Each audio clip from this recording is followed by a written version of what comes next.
H.R. 6810, H.R. 6983, H.R. 7158, H.R. 7180, H.R. 7365, H.R. 7385, H.R. 7417, H.R. 7507, H.R. 7508, H.R. 7606, H.R. 7607, H.R. 7893, H.R. 7938, H.R. 8057, H.R. 8641, H.R. 8717, H.R. 8909, H.R. 8841, H.R. 8868, H.R. 8919, H.R. 8976, H.R. 9285, H.R. 9322, H.R. 7421, H.R. 9487, H.R. 9544, H.R. 9549, H.R. 9580, H.R. 9592, H.R. 9600, H.R. 9775, H.R. 10065. Appointment, United States Commission on International Religious Freedom. Signed sincerely, Kevin F. McCumber, Acting Clerk.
Okay. Pursuant to Clause 8 of Rule 20, the Chair will postpone further proceedings today on motions to suspend the rules on which a recorded vote or the yeas and nays are ordered, or votes objected to under Clause 6 of Rule 20. The House will resume proceedings on postponed questions at a later time. For what purpose does the gentleman from Oklahoma seek recognition? Mr. Speaker, I move that the House suspend the rules and pass H.R. 10545. The clerk will report the title of the bill. H.R. 10545, a bill making further continuing appropriations for the fiscal year ending September 30th, 2025, and for other purposes. Pursuant to the rule, the gentleman from Oklahoma, Mr. Cole, and the gentlewoman from Connecticut, Ms. DeLauro, each will control 20 minutes. The Chair now recognizes the gentleman from Oklahoma. Thank you, Mr. Speaker. Mr. Speaker, I ask unanimous consent that all members have 5 legislative days to revise and extend their remarks and include extraneous material on H.R. 10545. Without objection. Thank you, Mr. Speaker. Mr. Speaker, I yield myself such time as I may consume. Gentleman's recognized. Thank you, Mr. Speaker. I rise today in support of H.R. 10545, the American Relief Act of 2025. This bill provides continuing appropriations to keep the government open and operating through March 14th of 2025. When the House Appropriations Committee began our process of drafting bills for fiscal year 2025, we knew we had to work quickly to put the House in the best position possible.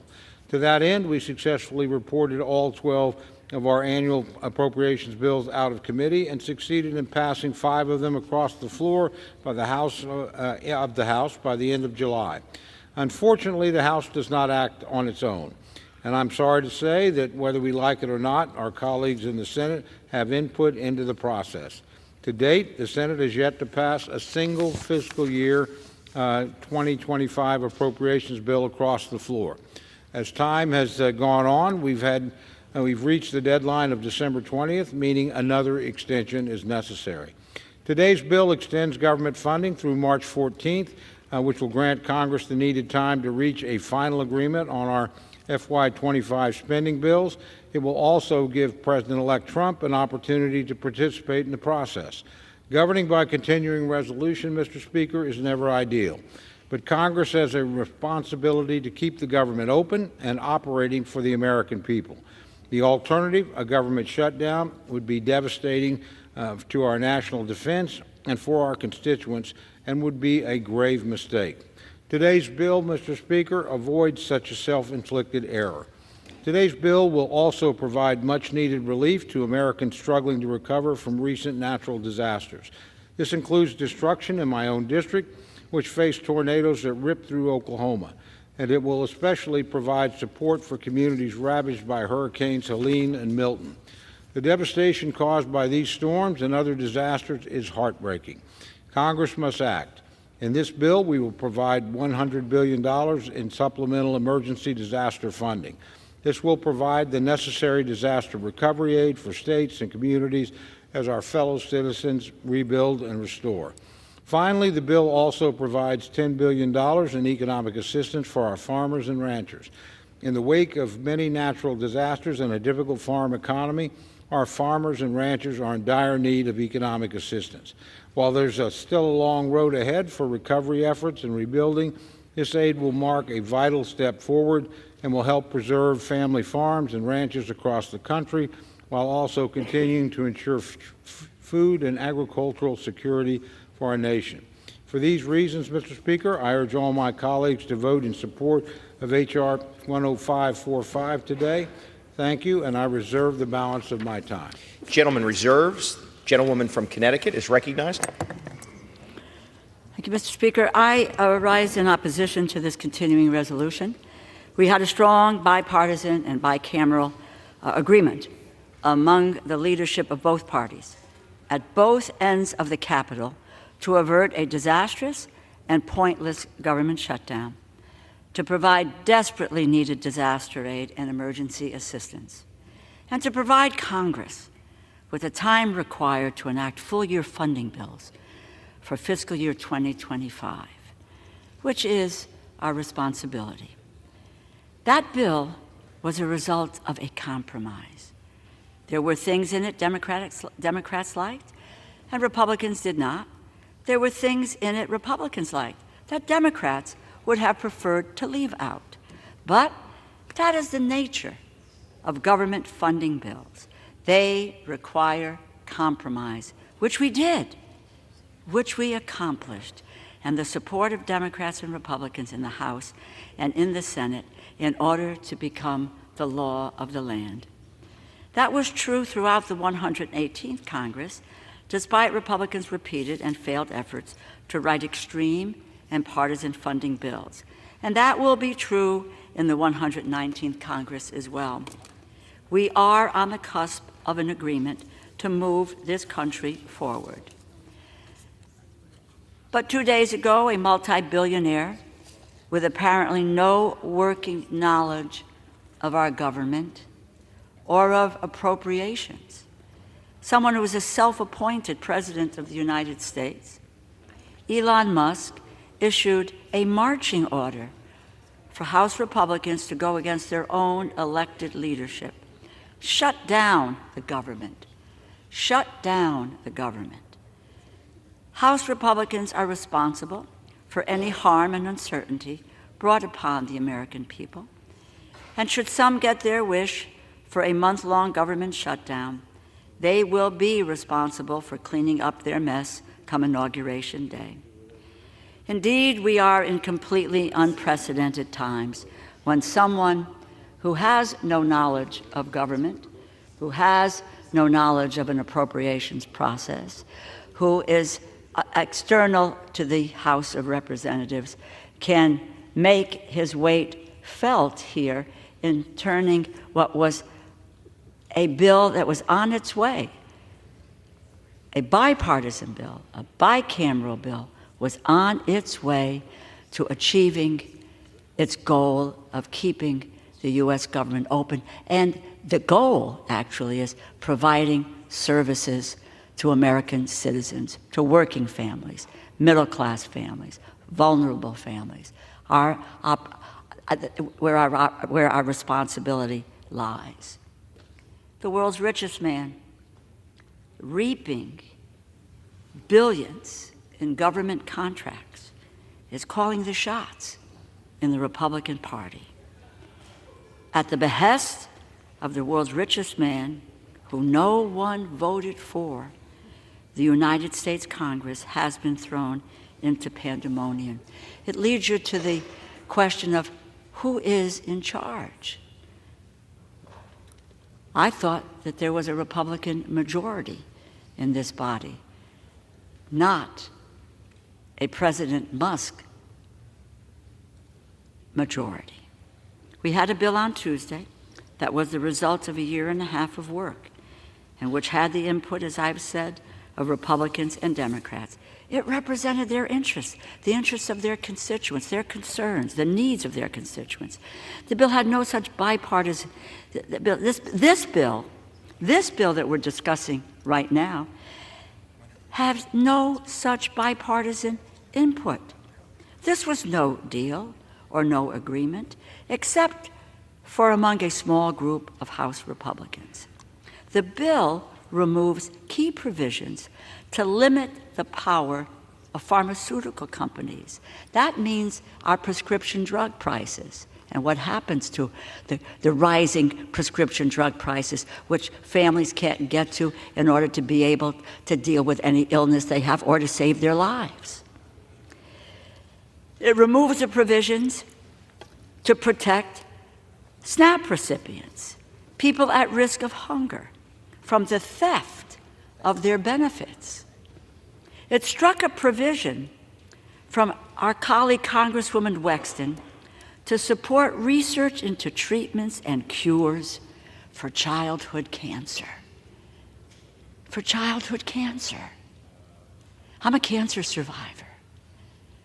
I know what it means to have a cancer diagnosis. I know what it means when parents say your child has cancer. And we want to remove the provision that supports research into treatments and cures for childhood cancer. It drops necessary pandemic preparedness and response programs, including the Strategic National Stockpile.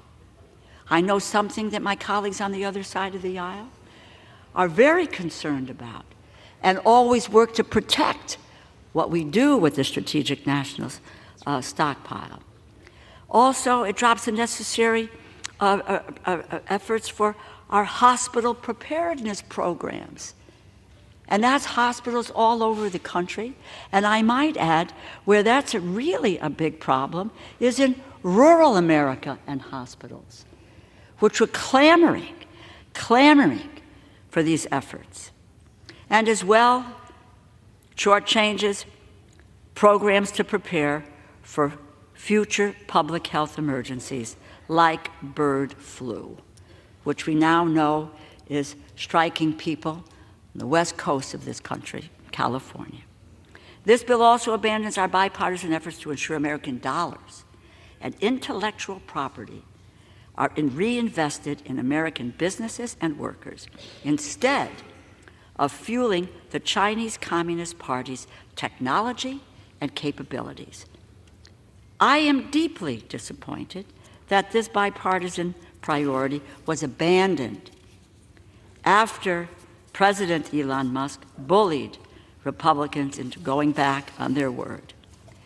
Musk, who got rich off of $20 billion in federal contracts for his companies, he now makes half of his company's cars at Tesla. Tesla's $7 billion plant is in Shanghai. He clearly does not want to have to answer any questions about how much he plans to expand his business and businesses in China, and how many American technologies he plans to sell to the highest bidder. It's chapter and verse many more pieces of fact about his relationship with China. And he has spent last few years cozying up to the Chinese Communist Party to protect his own business interests. The fight is not over. This is something that simply must be done to safeguard our supply chains and our critical capabilities. American policy should be set on behalf of America's workers, not billionaires who cozy up to communist China. We must immediately return to considering the bipartisan, bicameral compromise legislation that Speaker Johnson, Leader Schumer, Leader Jeffries, Leader McConnell, and I might add, the four corners of the Appropriations Committee. That means the chair of the House Appropriations Committee, myself as ranking member in the Senate, the chair of the Senate Appropriations Committee, Senator Murray, and the chair of the ranking member on the Senate side of Appropriations, Senator Susan Collins. This is the group that constructed the deal on behalf of the American public. And those services are now being shortchanged. We must unequivocally reject the illegitimate oligarchy that seeks to usurp the authority of the United States Congress and of the American people. I reserve the balance of my time. Gentlewoman reserves. Gentleman from Oklahoma. Thank you very much, Mr. Speaker. Mr. Speaker, I yield 2 minutes to my very good friend, distinguished gentleman from Pennsylvania, Mr. Meuser. Gentleman from Pennsylvania is recognized for 2 minutes. Thank you, Mr. Speaker. I thank my good friend, Chairman Cole, for his leadership. Mr. Speaker, I rise in support of the agreement reached between the two houses, the incoming Trump White House and the Republican-led United States House of Representatives. Mr. Speaker, CRs are not ideal. They are not preferred. But come the new year, we will begin a new era of regular order. As well, I expect we will be working in a concerted manner for the next 4 years, to borrow a phrase, make America great again. As we are all aware, the vacuum of leadership from the current White House has been filled already by the incoming White House. The Trump Doge team also proved to be consequential, Mr. Speaker, rooting out unnecessary provisions throughout this government funding process, streamlining bloated legislation, and exposing it to the American people, which resulted in a better, leaner deal and a reduction of pages in the bill from 1,547 to 118. A huge reduction, all done in Trump time. This legislation delivers responsible disaster relief, targeted spending reductions, an agreement to address the debt ceiling, and avoids a government shutdown. Our work will reflect the will of the people to carry out the America First agenda. We must deliver results to show the American people that we are serious about correcting the course of our nation, and this bill is the first step in that direction. Thank you, Mr. Speaker. I yield back. Gentleman yields. Gentleman reserves. Gentlewoman's recognized. Gentleman from Connecticut. Mr. Speaker, I yield 3 minutes to the gentleman from New Jersey, the distinguished ranking member of the Energy and Commerce Committee, Mr. Pallone. Gentleman from New Jersey is recognized for 3 minutes. Thank you, Mr. Speaker. I heard my colleague on the Republican side talk about the reduction in the number of pages in the bill. But what I want to point out is by reducing the number of pages, that's not the issue. They've reduced the help for the American people that's in this bill. That's what the Republicans have done. The beginning of the week, we had a bipartisan bill that provided critical relief for the American people. And from my perspective on the Energy and Commerce Committee, what we had done over the last year was hear from our constituents, had hearings, to hear about what was necessary to lower costs, to provide relief for people that, as you know, feel very strongly that prices are too high, that there's all kinds of problems with corporate interests and websites that are not protecting their interests, not protecting their privacy, soliciting all kinds of things with misinformation, because we're the committee that deals primarily with health care, with consumer protection, with environmental concerns. And so what we did is we worked on a bipartisan basis to put together in this legislation proposals that would really make a difference from what we heard from our constituents around the country. Now, that's what's been taken out of this bill. And it's been taken out because one man, a billionaire, decided to tell my Republican colleagues that he did not want this bill. I'm not going to figure out why he doesn't want it, but obviously, the types of things that I'm talking about are not the things that he would want in the bill. So what are we talking about here? What was taken out of this bill? Well, first, my colleague, the ranking member appropriations, mentioned pediatric cancer and rare disease therapies, research for cancer, for kids that are facing cancer problems, community health centers, teaching health centers to provide more primary care doctors. Those were extended for 2 years and then for 5 years with more funding for that purpose. Prescription drug reforms. One of the biggest problems that we face right now is so-called PBMs, pharmaceutical benefit manufacturers. What they do, managers, what they do is, theoretically, they're supposed to work between, like, the insurer or the individual and the drug companies to reduce prices. But what they do instead is, because there's no transparency, what they actually do is pocket the money that they've negotiated, the savings that they've negotiated for themselves, rather than give it back to the consumer. And so what we did on the Energy and Commerce Committee, we said, no, we want reform of PBMs that basically is sort of a way of saying that they cannot, if they negotiate savings, that has to go back to the consumer to lower costs for prescription drugs, which is one of the biggest things that people are concerned now. Their health care, one of the biggest costs that they have in health care. So these are the types of things that have been taken out of this bill. The gentleman's time has expired. I would be happy to give the gentleman another 30 seconds, another minute if he needs it. Okay. These are the types of things that have been taken out of this bill. Health care protections, consumer protections, environmental protections, safety protections. These are the types of things that have been taken out of this bill because some billionaire, richest man on earth, decided that he didn't want those things. This has now become a bill that has taken out anything that is important, essentially, for consumer or health protection or for relief to lower costs for the American people. And thank you. I yield back. Gentleman yields. Gentlewoman reserves. Reserve. Gentleman from Oklahoma. Thank you very much, Mr. Speaker. Mr. Speaker, I yield 2 minutes to my very good friend, distinguished gentleman from Minnesota, Mr. Stauber. Gentleman from Minnesota is recognized for 2 minutes. Thank you, Mr. Chair. Tonight, let's put the politics aside. We're here right now discussing a bill that has very good things in it. As my good friend Mr. Cole says, let's not fight about what's not in it at this moment. We know that Democrats had priorities in it earlier and Republicans had priorities in this bill earlier. But we are going to break the fever here in Washington and stop putting the Christmas tree gifts in at the last minute that costs American taxpayers millions and millions of dollars. Let's talk about what's in it. For the small family farmer, for that dairy farmer from Minnesota that was in my office 48 hours ago, begging us for assistance. This bill will help you and many other farmers across this great country.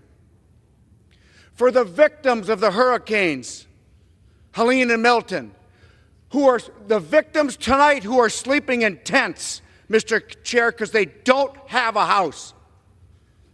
There is American Rescue. Taxpayers are going to come and help you tonight. Through no fault of your own. You suffered through a hurricane.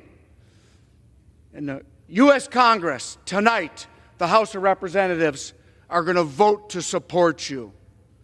This is a clean resolution with the debt ceiling. This is what my good friends and colleagues on the other side of the aisle wanted just yesterday. So let's talk about the good things that are in it.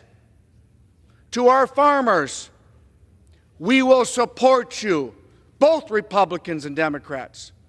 To our victims of natural disasters, we will support you tonight.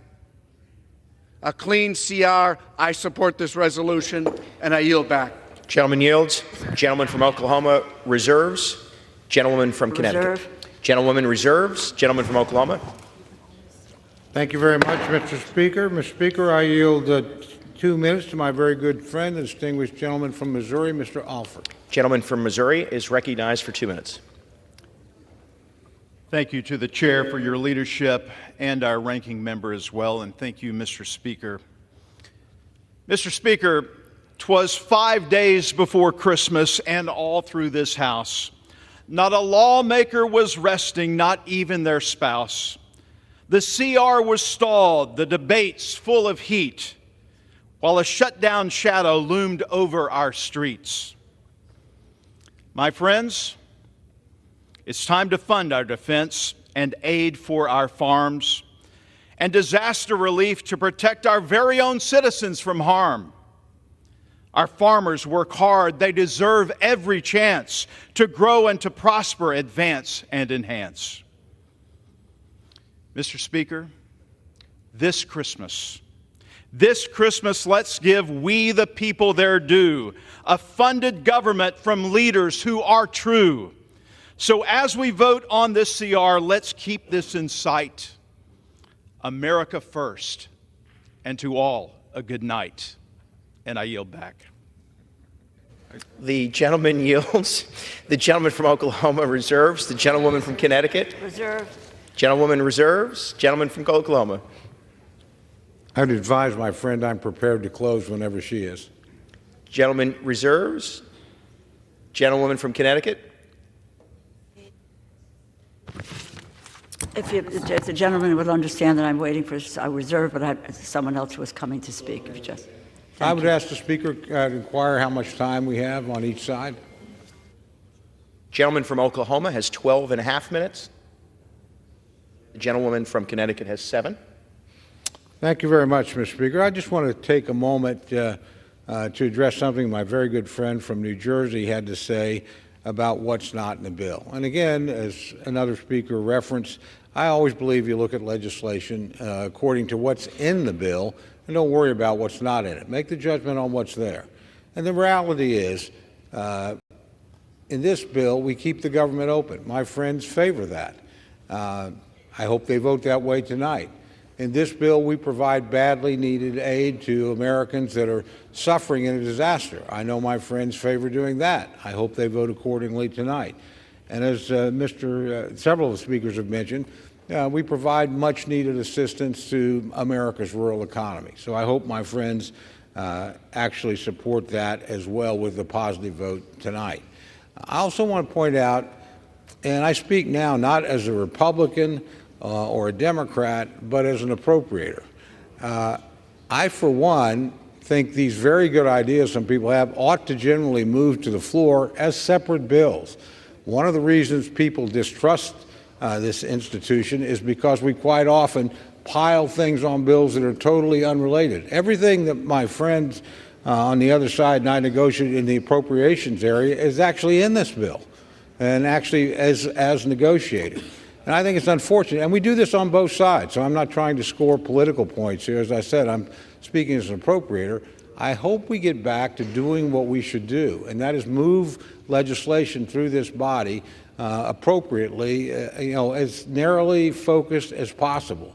And these end of the year or end of the session or just before breaks, massive bills, I don't think serve the American people well. I don't think they serve this institution well. And I know many of my friends on the other side actually agree with that. So let's look at this as an opportunity to step back and actually focus on what our job here is. And we have no more important job than funding the government, helping Americans in disaster, assisting folks over a long-term crisis in rural America, and then closing down our business and going home. These other matters should be dealt with next year. And as has been indicated, they're generally bipartisan nature. They ought to move through on their own. And that's just my thought, my reflection. With that, Mr. Speaker, I reserve the balance of my time. Gentleman reserves. Gentlewoman from Connecticut. Prepared to close. Okay. Gentlewoman is prepared to close. Let me just. done with this stuff here. I'd like to take a moment, with the time that I have, to highlight that we did come to an agreement and acknowledge there are things in this bill that reflect the bipartisan and bicameral agreement on disaster relief. And I also might add, as the ranking member on appropriations, we came to agreement on moving forward on appropriations bills. And the supplemental, by the way, includes substantial Democratic wins. And since the summer of 2023, we have been pushing Republicans for a comprehensive disaster supplemental. I am pleased that we have an agreement on $100 billion in disaster aid. And that includes $8 billion for emergency highway funds, including paying the full 100% cost to replace the Key Bridge in Maryland. $2.3 billion for disaster loans for small businesses. More than $3 billion for water infrastructure grants from the EPA, and $1.5 billion for the Army Corps of Engineers projects. $12 billion for community development block grants to assist with long-term housing, infrastructure, and economic recovery needs, and $21 billion in disaster assistance to farmers, to producers. And this, by the way, is separate from the agreement on an additional $10 billion for farm aid. I might add that at the outset of the negotiations, I think it's important to know that there were those on the other side of the aisle who wanted to really cut the disaster effort, even to have to provide offsets for the disaster. That was very real. Democrats held the line and said no, that we would get $100 billion for disaster aid because of how critically important it is. Unfortunately, and I might add, there was agreement, as well as what Democrats talked about on disaster relief, there was also agreement on pediatric cancer and rare disease research, community health centers, teaching health centers, prescription drug reform, pediatric therapies. This was all agreed to. It wasn't that we were saying we don't want disaster, you don't want these. We came to a conclusion that these were all of the pieces that were needed to move forward. I also might add, because I am very concerned about our supply chain and what happens with regard to what we transmit and provide for the Communist Party, for China. And while I support all of the disaster pieces, and I supported all the health pieces, it is maddening that the Republicans walked away from that bipartisan priority, the outbound investment to ensure American dollars and intellectual property are reinvested in America's businesses and workers, instead of fueling the Chinese Communist Party's technology and their capabilities. And that, again, which can be documented, is something that is critically important, that it not be there to Elon Musk because of all of his efforts and contracts that he has and the work that he has in China. That should not enter into how we craft a bill that serves the American people and American workers. It is unfortunate the way that this process has worked out. You know, we want to, and we really need to rely on each other. We need to rely on each other to keep our word. that when we have an agreement, that we keep that agreement. I said this as well yesterday.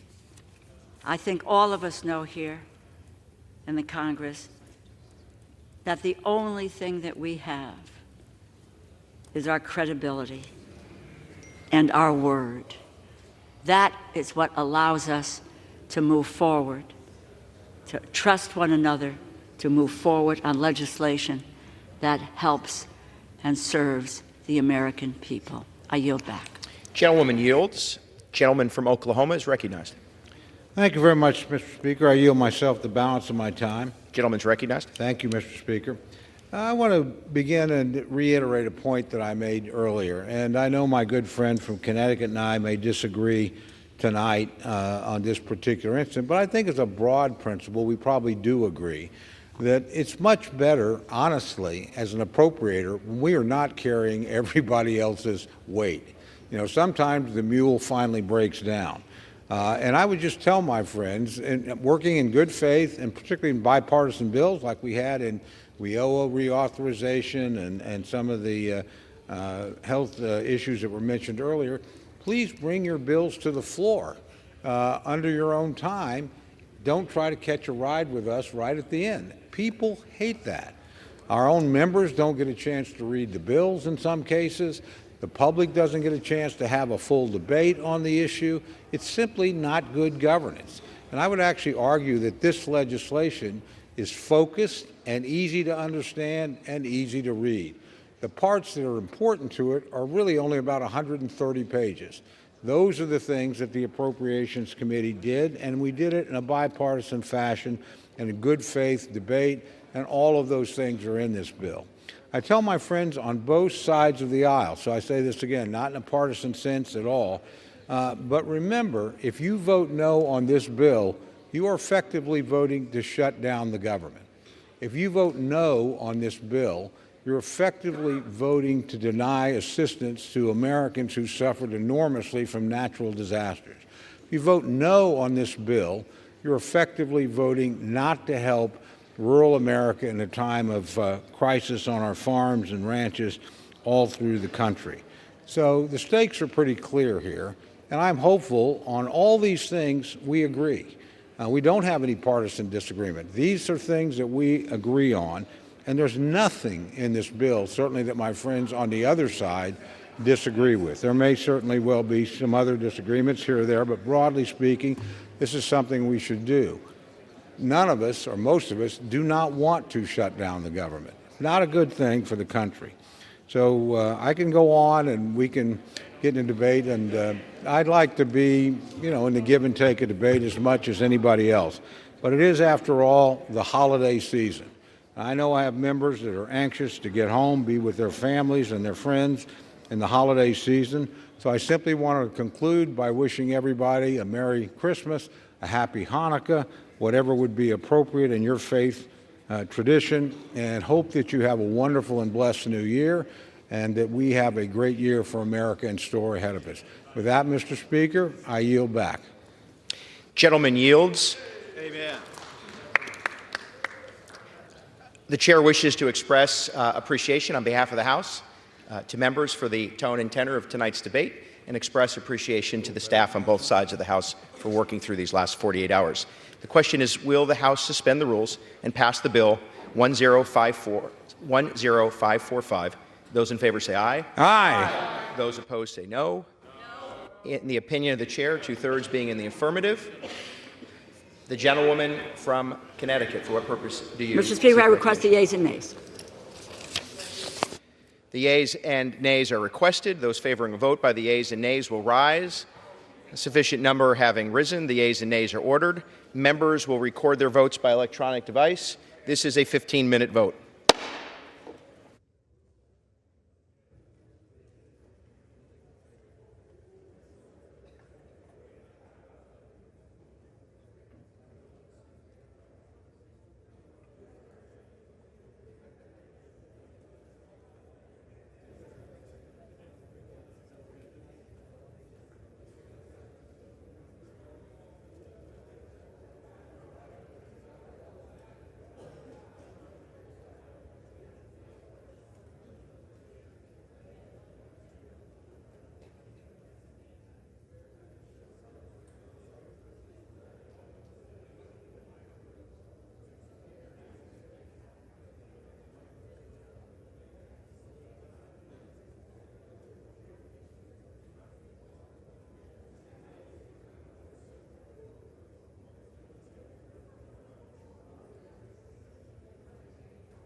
passed, and without objection, the motion to reconsider is laid on the table.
Hey, Mr. Speaker.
Pursuant to Clause 8 of Rule 20, the unfinished business is the question of suspending the rules on passing H.R. 9748, which the clerk will report by title.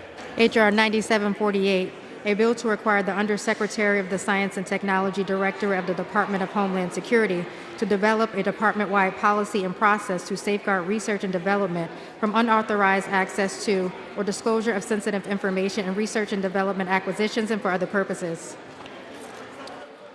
The question is, will the House suspend the rules and pass the bill? So many as are in favor say aye. Those opposed, no. In the opinion of the chair, 2/3 being in the affirmative, the rules are suspended. The bill is passed. And without objection, the motion to reconsider is laid on the table. Pursuant to Clause 8 of Rule 20, the unfinished business is the question on suspending the rules and passing H.R. 8662, which the clerk will report by title. Union Calendar Number 533, H.R. 8662. A bill to reduce commuting burdens on Transportation Security Administration employees and for other purposes.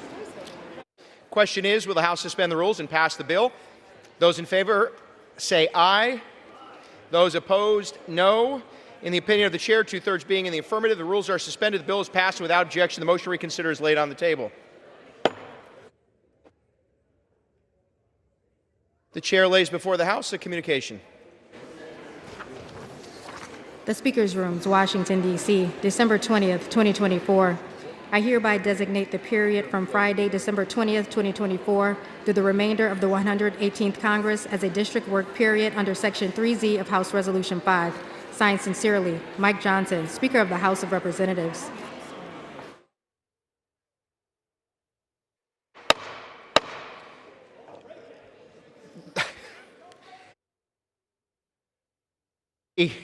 Gavel is safe. The House will be in order. The House will be in order. Members are requested to take their merriment off the floor. Conversations Off the floor. Members are requested to take their conversations off the floor. The House will be in order.